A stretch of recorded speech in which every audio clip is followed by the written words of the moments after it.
Could you, who has never seen or read anything outside of this one, could you watch this and get something enjoyable out of this? Yes, you actually could. Here's an introduction for you, is the rewatch value of this drama.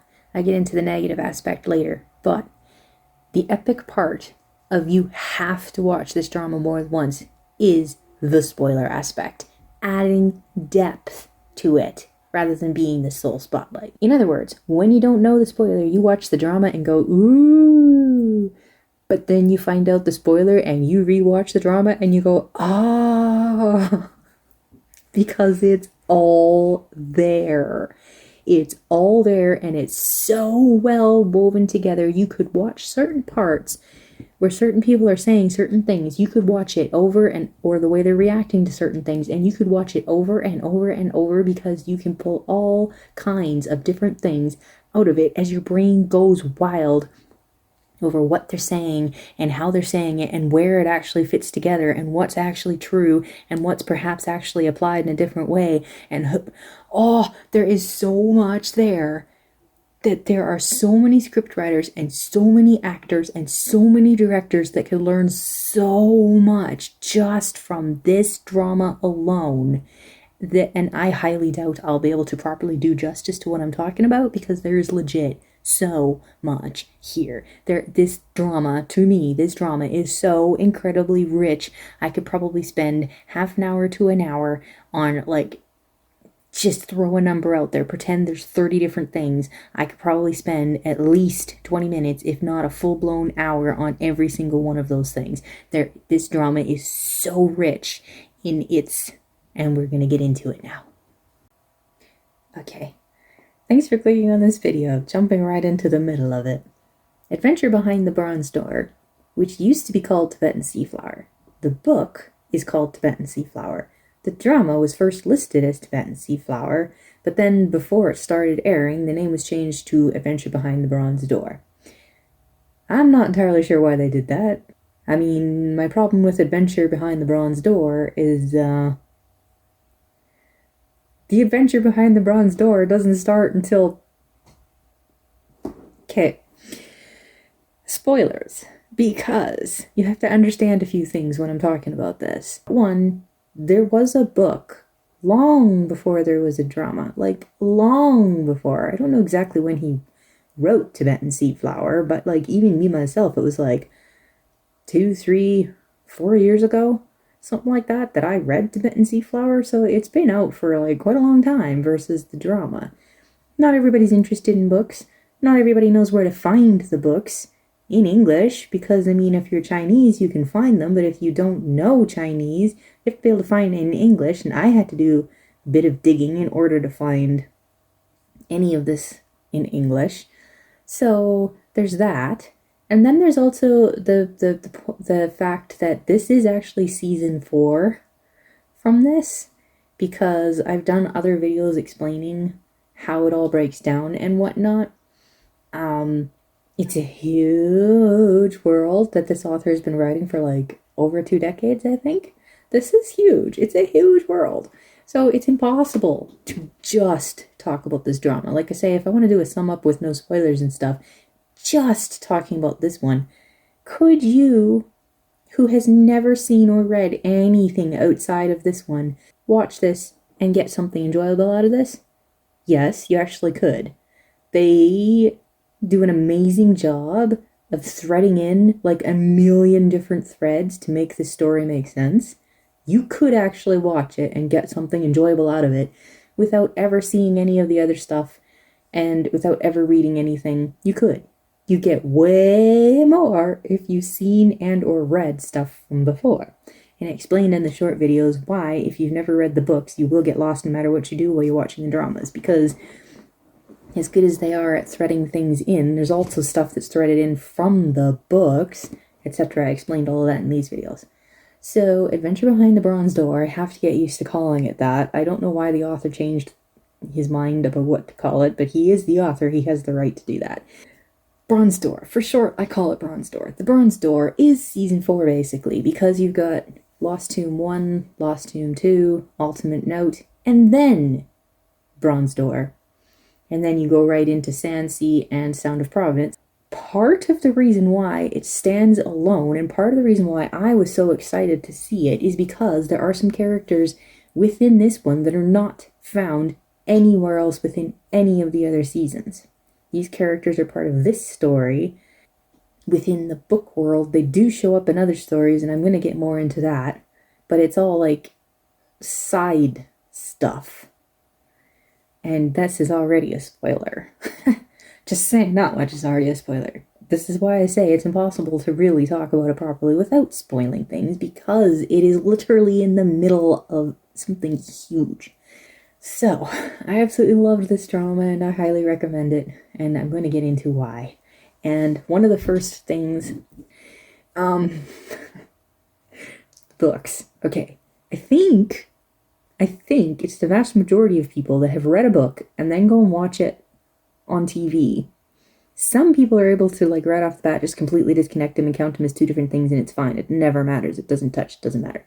But if anybody really likes a book and then they go and watch it in either a movie or a drama format, there's pretty much always things that are going to be a letdown because there were favorite parts in the book that aren't in the show or are completely changed in the show, and it's a letdown because you were really looking forward to that and whatever.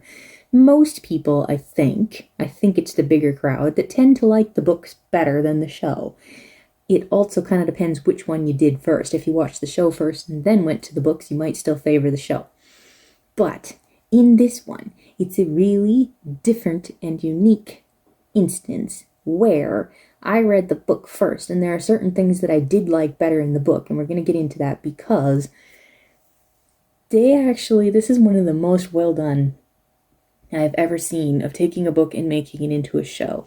And the funny thing is that, like, part of that is because they stuck so close to the book, but part of it is because they changed some stuff. And this is like, whew, okay. When it comes to these things, of all the seasons that there are, I personally think this is the best season out of all of them. I had major complaints about every one of them. There were things that I absolutely loved about every season in this, and there are also things that I disliked to the point of basically hating in every season. Adventure Behind the Bronze Door, to me, the most important thing to understand about it is the feel of it. They finally managed to capture something crucial. They captured something crucial about the books and about the characters. They managed to capture it, even through the changes, some of which I didn't like, and I'm going to get into this, but they managed to capture something crucial that, to me, you've only seen glimmers of in the other ones. Because there was, like, really well done stuff in the others, but there's something about this one, about like the Zhang family in particular, but like about other characters as well, where like they do such an amazingly down to earth, simple, nothing like high definition, fancy, through the roof, dramatic, whatever. They keep it so simple that it becomes so powerful, showing you like what kind of dramatic change, what kind of things do people have to go through in order to turn from this into this? Where's the line? Where's the brink? What does it feel like when you're like basically like the Walking Dead because you don't care about anything or anybody? And like, what changes you to the point that you become what Rougier was in Ultimate Note? How do you change from that into what he is in Sandsea? How does that happen? It's something big and crucial, but at the same time so simple. And they did such an amazing job of connecting me so that I just get it. I understand it, and it's right there, and it's hard hitting, and it's so powerful, and it's so beautiful. And this is the kind of feel that they managed to capture in this one. I think it's something that's actually missing from a lot of the dramas that I've watched. They're so perfect and so fancy and so beautiful and so artistic and so high definition. That is a word I keep using. Especially the Koreans are so high definition, but the Chinese are like this too. Everything is so high definition and perfect and poised and all this stuff that we've lost something. And the Bronze Door captured that again. And this is why it is so, so big in my books and so well done, because that is what it managed to capture. And this is why I loved it from start to finish, even though there were things about it that I didn't like. Probably my biggest complaints about, like, this one were literally just Bougier was actually being Bougier. Because, it's the same things over and over, and I know this happens and people said sometimes, but, like, in terms of a story, I don't need that much. That's just overkill. This is a little ridiculous. And this is what they do, unfortunately, in this one. And it's a factor of, like, a rewatch value goes down a little bit because of this.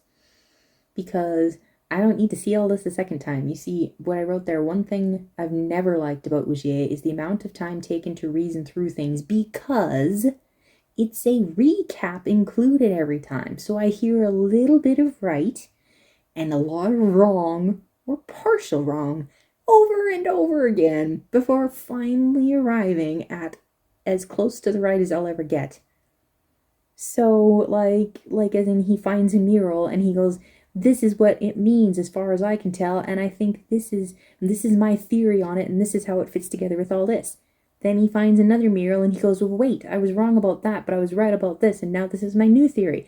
And then he finds another piece of evidence and he goes, oh, but wait, I was right about this, but I was wrong about this, and I was right about this, so here's my new theory. And I'm like, so then the second time you watch through it, if you're someone like me, I'm like, I don't need to hear the wrong theory again. So you like skip. Here's the right theory again. Like, but this is what Augier is like. At one point in the drama, he says, can you let me speak out loud and just follow as I reason through this? This is how his brain works. He needs to reason through things in order to settle it all down and get it organized. And he talks out loud while he's doing it and stuff. Or in the books, he does a lot of it in his head because he ends up by himself, so there's nobody to talk to, so it's in his head. This is something he does do. It's very much within his character. He does it more in this one than a lot of the other ones, I think. But this is Augier character trait. But unfortunately, when it comes to the stories, it's kind of like detective stories where, I mean, I've seen this in police stories and detective stories where it's like they're talking about the case and reasoning out what their theories are about it. And I'm like, this goes so far, and then it gets really tedious and really boring. Like, really tedious and really boring. Especially when it comes to stuff that's really confusing. Like, okay, the author, when he was first writing the story, he probably didn't know stuff, so he was using Augier to himself work things out and figure stuff out for his own story. I guarantee you that was part of what was happening, because I have done that too. When I'm writing stories, like, you're figuring things out for yourself and your characters are doing it for you. But when it comes to, like, the final draft, a lot of this should probably be taken out. Even if it's your character's tendency to do that, I, the reader, don't actually need to see all of that. Some of it should be taken out, because especially, like I say, for a rewatch value, that's really tedious and I don't care anymore. I see, now that I understand it, I don't need to... So, that was one of my biggest reasons that I didn't like this one. I mean, one of the biggest things about it that I didn't like. And one of the other things I didn't like about it, it's not so much of a high definition factor necessarily, but in a way I feel like they did bring Augier up a little too high in this one. How much of it all was Haiku purposefully not bothering, and how much was him legit not knowing? Because why is it always Augier? Some of the traps and some of the whatnot that he figured out, I'm like, that's a little too common sense for everybody else to be that clueless that they all had to wait for him to tell them what to do. Because there was one specific trap in particular. This is the point that really, really bothered me more than anything else. Some of the other stuff, it was, I suppose, and some of it, given what was happening, it kind of makes sense. Like I say, was Heiko doing this on purpose or not? We're going to get back to that. But there was one trap in particular, I don't care how you cut it, it does not make any sense whatsoever that he was able to deactivate. There's one trap in particular that he deactivated in the drama that makes zero sense. Zero. Because it's not based on architecture, it's not based on anything that he has ever in his life been able to do before. I don't care how much you read about a trap like this. Unless you've actually practiced it, there is no way that he should have been able to do that, especially with only one teeny tiny little injury on one finger. It just does not make sense, and it actually makes me kind of really irritated that he was actually able to do that one. Out of all of everything else, I'm like, I suppose you could squeeze in there why. I'm convinced some of this was spotlighting and it shouldn't really have been him.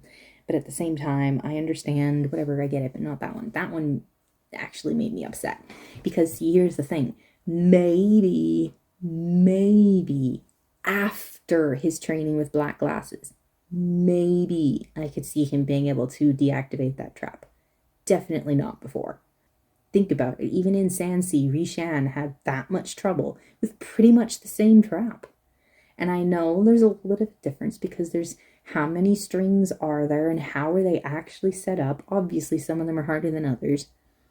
But even if you claim that this is the simplest of all simple, it just, there's nothing about it that makes sense that he'd be able to deactivate that, and yet he did. Because he's Wishy. Okay, so getting those out of the way,